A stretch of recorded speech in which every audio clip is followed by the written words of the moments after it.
क्योंकि कुंडली खोलते ही अगर तुम्हें व्यक्ति के सूर्य अगर मगह में मिल जाए, चंद्र मगह में मिल जाए, क्योंकि सूर्य का एंट्री मगह में होते ही आपने उपाय शुरू कर दिए हैं। पितृपक्ष के श्राद्ध पक्ष के पानी देना ये सब देना करना शुरू कर दिया। तो पितृपक्ष कब मनाया जाता है? अगर तुमको हिंदू कैलेंडर के हिसाब से मालूम है पितृपक्ष जो 15 दिन का आता है वो कब आता है? अच्छा, दूसरा चीज जो इसमें आती है वो शक्ति है। अब त्याग शेपनी शक्ति का मतलब क्या हुआ? अब एक तो और नहीं है कि power to leave body, but इसका कोई प्रैक्टिकल सिग्निफिकेंस नहीं है ना। तो सोचो, तुम लीव तो बाद में मरोगे तब करोगे ना। सो नहीं, अभी मतलब जैसे नेक्स्ट, किंग किंग का होता है ना कि अपना क्या बोलते हैं, आराम छोड़ के दूसरे के लिए करना। आई थिंक वो है। करेक्ट है, हाँ सोच सही रहे, बिल्कुल सही। तो त्याग शेपनी इन द सेंस कि to power to sacrifice self also. ठीक है, it's not only related to body. आप जब त्याग करना शुरू करते हैं, आप इसीलिए ये दोनों से रिलेटेड, इसीलिए लिंक, लियो का link, Leo in the sense कि आपने किन चीजों का त्याग किया, इन द सेंस आपको देखने को मिलेगा कि अरे मैंने ये छोड़ दिया था उस टाइम पे अपने परिवार के लिए, या मैंने इसके लिए ये कर दिया, या उसके लिए वो किया, मैंने अपना कभी देखा नहीं, वो वाली भावनाएं तुमको यहाँ पे देखने को पाता है। सो दूसरों के लिए सेक्रीफाइस करना, है ना, वो वाला प्रोमिनेंट फीचर है। इसीलिए ये सैक्रिफिशियल फायर से रिलेटेड है। हवन हम लोग कहते हैं ना कि लियो का बोलता है, लेकिन एक्चुअली में Kritika is prominent, Kritika is in the 10th house, तो हवन तो वहां से आता है। केंद्र बिंदु वो है क्योंकि वो 10th हाउस, वो टॉप ऑफ द हेड है। बट हम लोग पढ़ते हमेशा लियो में। ठीक है, तो आज से तुमको मालूम है कि वो केंद्र वहां पे है। केंद्र is in the Krittika, sacrificial fire है, जो त्याग है। सो दैट त्याग, that sacrifice is also getting implemented in the Leo. तो इसीलिए यहाँ पे तुम्हें प्रोमिसेस, वादा, प्राण जाए वचन न जाए, क्योंकि टॉरस इंपॉर्टेंट है। ठीक है, टॉरस में क्या होता है, वचन, वचन दिए कहां से जाते हैं, मुंह से तो दिए जाते हैं। सो आपने कुछ कहा उसको रखने का बात है, तो ये शक्ति अगर नहीं होगी ना, तो क्या होगा, डायरेक्ट इम्पैक्ट कहां पे जाएगा, आपके वादा निभाई पे, आपकी कृतिका पे, कि आपने बोला कुछ करा कुछ। ये फैक्ट आने लक्षण है। इसीलिए ब्लफिंग करना, फ्रॉड फ्रॉड करना यहाँ पे नहीं है मघा के अंदर में। लेकिन अगर राहु प्लैनेट आ जा रहे हैं या सैटर्न राहु जैसे कनेक्शन बन जा रहे हैं यहाँ पे, तब ब्लफिंग करना, फ्रॉड करना वो बन जाता है। ठीक है, क्योंकि तब आप अब क्या करेंगे, अपने बातों से पलटना शुरू करेंगे। ठीक है, तब आपका, अगर ये मगह वीक है तो आप अपने वादों को नहीं निभाएंगे। आपने जो, आप जो बोलते हो और जब कृत करते हो उसमें फर्क आना शुरू हो जाए।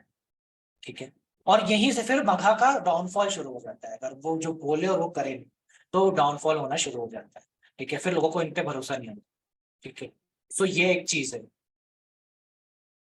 तो त्याग शेपनी शक्ति जो है वो सिर्फ फिजिकल बॉडी को लीव नहीं करना, it's like to detach yourself for other thing. अपने सुख दुख से ऊपर किसी और के सुख दुख को रखना, ये इंपॉर्टेंट हो जाता है। ठीक है, तो दैट इज हाउ इट्स त्याग शेपनी शक्ति। पितृस का इंपॉर्टेंट यहाँ पे चाइल्ड बर्थ से रिलेटेड है। ठीक है, मघा नक्षत्र में I remember there was 5 planet in 11th house, 5 नहीं 4 planets, Mars, Mercury, Venus, Jupiter. ठीक है, एज 4 प्लैनेट 11th हाउस होते हैं मघा में, नेटिव को बच्चे नहीं हो रहे। ऐसा भी प्रॉब्लम को देखने को मिलेगा। मघा में अगर ज्यादा प्लैनेट बैठ रहे हैं, सो नाउ इट लाइक कि अब ना बच्चे नहीं होगा। अब 11th हाउस में है तो it's not directly link to the native, क्योंकि ये 7th हाउस से 5th हाउस में, तो इट्स लाइक कि उसके एंसेस्ट्री, पार्टनर के एंसेस्ट्री में प्रॉब्लम रहेगी। पार्टनर के एंसेस्ट्री में कुछ ना कुछ इश्यू है जिसकी वजह से बच्चे नहीं पैदा हो, या सिर्फ कन्याएं ही पैदा हो रही हैं, वैसा इश्यू हो रहा है। संतानें जन्म लेती हैं तो अबॉर्शन हो जाता है, समथिंग वैसा वाला इश्यू तुमको देखने को। सो ये चीज भी तुमको मगा खराब होने की वजह से देखने को मिलेगा। ठीक है, तो मोर प्रोमिनेंटली पाइसन, ये लेकिन पाइसन का उपाय है ना, मगा इज एक्चुअली पाइसन का उपाय। ठीक है, तो पाइसन का पहला उपाय जो है वो बन के आता है तुम्हारा पितरों की पूजा करना, पितरों को तिल पानी देने का उपाय है जो पितृ पक्ष में किया जाने वाला श्राद्ध का। तो पितृ पक्ष कब मनाया जाता है? अगर तुमको हिंदू कैलेंडर के हिसाब से मालूम है पितृ पक्ष जो 15 दिन का आता है वो कब आता है? सावन के बाद और नवरात्रों के पहले। सावन के बाद, नवरात्रों से पहले। तो सावन का महीना कब आता है, अगस्त में आता है। कब मनाते हैं? नहीं, सूर्य और चंद्रमा की पोजीशन क्या होगी जब श्रावण का महीना आए? सूर्य चंद्रमा की, वो चंद्रमा तो रोज रोज घूम रहा है। सूर्य कौन से नहीं, साइन में होगा मतलब ये? हाँ, सूर्य कौन से साइन में होगा जब श्रावण का महीना होगा? इसमें तो तब आ रहा है ना, तो कैंसर में होगा तब। 3 इतना 4। डाउट क्यों है? नहीं। अच्छा ये हाँ, क्योंकि इसमें आने के लिए तो माघा में ये बताओ, मतलब महीना पितृपक्ष में तो का माघ में नाम होगा। कैसे रख नहीं नहीं, पहले ये बताओ कि महीने का नाम कैसे रखा जाता है हिंदी कैलेंडर में? जब हम श्रावण का महीना बोलते हैं तो क्यों बोलते हैं? वो नक्षत्र के हिसाब से, श्रावण का नक्षत्र जिसमें होगा राशि में। इस राशि में मतलब मुझे पता नहीं है श्रावण किस में आता है। Capricorn, Capricorn. अच्छा, हाँ, तो फिर उधर ही होगा सन। सन उधर नहीं होगा। जिस अब ध्यान से सुन लेना और दोबारा कभी बताना ना पड़े, इट्स अ वेरी, मैं पहले बता चुका हूँ इस चीज को। जिस भी नक्षत्र में पूर्णिमा लगेगी, ठीक है, उस नक्षत्र में के हिसाब से मास का नाम रखा जाता है। ठीक है, so it will be, sun will be in Cancer and moon will be in the Shravana nakshatra in the Capricorn sign. So ये एक्सिस बन, सो जब श्रवण हो जाता है तो Surya will enter in Magha, that it will be going into the Leo sign. Hmm. और उसके नवरात्रि से पहले, तो नवरात्रि कब शुरू होगी? जब वर्गों नवरात्रि में। Will be starting from the new moon, हाँ।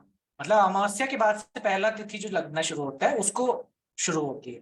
ठीक है, so by the time sun will be entering, मतलब वो जो 15 दिन है, मतलब बेसिकली आप समझो कि आपने रेमेडी करना चालू कर दिया था, new moon, full moon happened, उसके बाद से आपने शुरू कर दिया, and now until new moon happens आप तब तक रेमेडी करते हो 15 दिन। तो सन का एंट्री होते ही मघा में आप क्या कर रहे हो? पितृपक्ष मनाना शुरू कर दो। ये बहुत बड़ा क्लू है to understand how these time zones were created, how these times are created, क्योंकि सूर्य का एंट्री मघा में होते ही आपने उपाय शुरू कर दिए हैं, पितृपक्ष के श्राद्ध पक्ष के पानी देना, ये सब देना करना शुरू कर दिया। ठीक है, तो तुमको सूर्य जाता हुआ मिले, कोई व्यक्ति पितृपक्ष में ही पैदा मिले, और ये बात ध्यान से रख, क्योंकि कुंडली खोलते ही अगर तुम्हें व्यक्ति के सूर्य अगर मघा में मिल जाए, चंद्र मघा में मिल जाए, सूर्य मिल जाए, तुमको मालूम कि बच्चा जो जन्म लिया है वो पितृपक्ष में लिया है, और पितृपक्ष में लिया हुआ बच्चे का जन्म का रेमेडी भी पितरों से ही रिलेटेड रहेगा हमेशा। ठीक है, सो तुमको मालूम है कि अब ये कोई पितृ ही है जो दोबारा जन्म लेकर के आए हैं, और कुछ ना कुछ पर्पस को सॉल्व करना है, वो चीजें को सॉल्व करनी है, उसके रिगार्डिंग वो क्या करनी है, उसको कैसे मदद करनी है, अब ये तुमको वहां से आगे का क्लू मिलेगा, but the major clue is कि सन तुम्हारा मौका में मिला है। और मून हो अगर? तब भी वही है, तब भी वही है, मून भी है तब भी वही है। ठीक है, तो मघा, दैट्स हाउ बिकम्स प्रोमिनेंट कि सन मून का वो, जिससे पूर्णिमासी लगी हो इसी नक्षत्र से। ठीक है, और क्योंकि माघ का महीना होता है, एक माघ का महीना होता है ना, अब तुम ये देखो कि माघ के महीने में सूर्य कहाँ होंगे? सूर्य लियो एंड चंद्र, सॉरी, माघ का महीना बस जस्ट इसका अपोजिट होता है। पितृपक्ष में क्या होता है कि sun is in Leo, going to Leo, और moon is going towards Aquarius. Magh के महीने में इसको उल्टा उल्टा कर दो, माघ के महीने में क्या होगा? Sun will be in Aquarius and moon will be in लियो।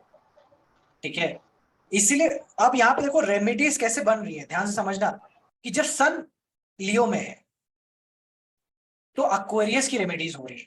अब तुमको मालूम है कि माघ का महीना is very significantly attached with स्नान, गंगा स्नान से बहुत इंपॉर्टेंट लिंक है।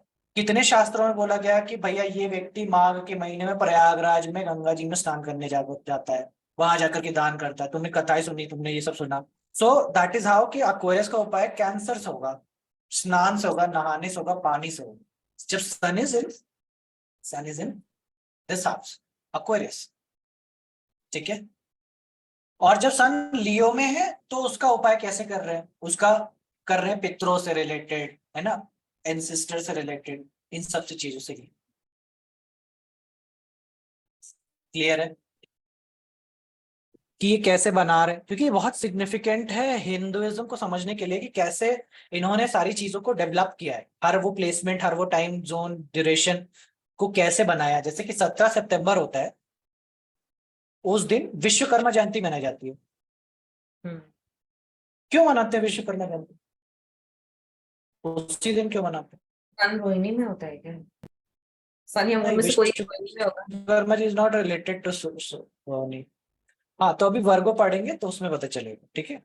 तो जिस भांति, मतलब यहाँ समझना कि जिस भांति जब सूर्य मघा में एंटर करने वाला है उसी टाइम से ड्यूरेशन से रेमेडी चालू है, ठीक है। वो 15 डेज का स्पैन लेकर के चालू है। अब वो विद इन 15 डेज के बीच में कभी एंट्री लेगा, तो that is how it is done. उसी भांति सन जब तुम्हारा वर्गो में जा रहा होगा तब वहां पे भी कहीं न कहीं विश्वकर्मा का नक्षत्र आता होगा, जो कि ये चीज को एक्टिवेट करता है, और इसीलिए हम लोग उस तारीख को Vishwakarma Jayanti. Chitra, Chitra is the Chitra. Nakshatra of Vishwakarma. हाँ, ओके। ठीक है। सो दिस इज हाउ चीज बनी। तो पितृ और ये सारी चीजों से रिलेटेड चीजें, अब ऐसे में कोई व्यक्ति अगर पितृपक्ष ना करे तो फिर उसको प्रॉब्लम होने वाली है, ठीक है। ऐसे में कोई व्यक्ति अपने एंसेस्टर्स का ना करे। इवन इवन मैं तुमको बताऊं कि जो लियो लगन वाले लोग हैं ना, इनका राइज तब शुरू होता है जब इनके ये ना किसी वृद्ध की सेवा करते हैं। वृद्ध की सेवा करना उसमें बहुत बड़ा रोल है। रोल इन द सेंस समझ लो कि वृद्ध इन द सेंस कि वो भी आपके ओल्ड एज है ना, तो वो उनकी मदद करना, उनकी सेवा करना, उससे लियो तगड़ा होता है, उससे लियो आपका प्रोमिनेंट होना शुरू हो जाता है, और आपको फिर वो इज्जत सम्मान मिलती है। और ये तुम देखोगे, लियो को बनाओ लगन, उसका रेमेडी देखोगे तो तुमको केप्रिकॉर्न मिलेगा। That is your old people, ठीक है, ओल्ड लोग। इसीलिए बोला जाता था कि हमेशा अपने बुजुर्गों का आशीर्वाद लो, पैर पे दबाओ, ये सब करो, सेवा करो। क्यों? क्योंकि उससे आपका लियो अच्छा होने वाला है, ठीक है। सो वहां से भी है, ठीक है। तो it's not only related to ancestry, it's also related to your grand moms, grand dad, grand fathers, all people who are grand, क्योंकि ये नक्षत्र ग्रैंड है। It's for grandeur, this is the nakshatra for grandeur. मतलब आपको एक होता है सम्मान मिलना, और एक होता है कि अतः सम्मान मिलना, राजसीय सम्मान मिलना, वो भी इसी नक्षत्र से आएगा। So it's very prominent when, अगर आपका लियो ये मगा अच्छा होता जाता है, you are liable to get Padmashri, Padma Vibhushan, something like that. सरकार से आपको वो रिस्पेक्ट मिले, ये आना शुरू हो जाता है, ठीक है।